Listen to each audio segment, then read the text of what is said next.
vital to remember the extraordinary contribution of the Windrush generation, not only to Nottingham but to the UK. Obviously this emerged in terms of Windrush Day celebrating after the horrible Windrush scandal, which people who had the moral and legal right to be in the country were treated as illegal and suffered so much. And it's not just the pioneering generation, but the descendants as well. And I'm glad being here at Nottingham Forest, we had the privilege of seeing Viv Anderson, the first black footballer to play for England, Jason Lee, and and so many other great people from the football world to be here today.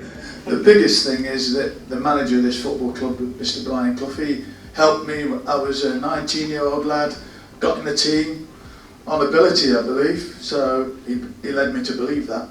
And we played Carlisle, we played on the Saturday, and we played Carlisle on the Wednesday or something like that, and I was sub this day, and he says warm up, so I go and warm up, and within 5 minutes I'm sat back down, and he looks down the line and he says, "Thought I told you to warm up."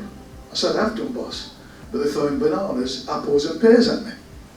He said, "Get back out there and get me a pear and a banana." True story.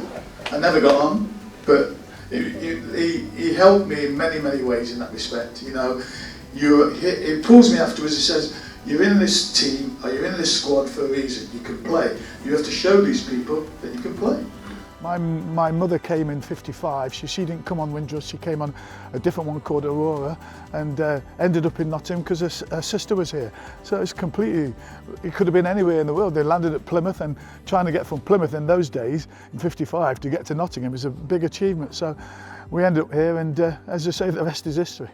I think it's really important that we highlight the Windrush generation. Yeah, celebrate it like everybody else. I think it's a really important day, and it's something that we should adhere to, everybody really. It's a fantastic achievement, and the people, they're dying now, the Windrush generation, they're getting older and older, so it's important that we celebrate them.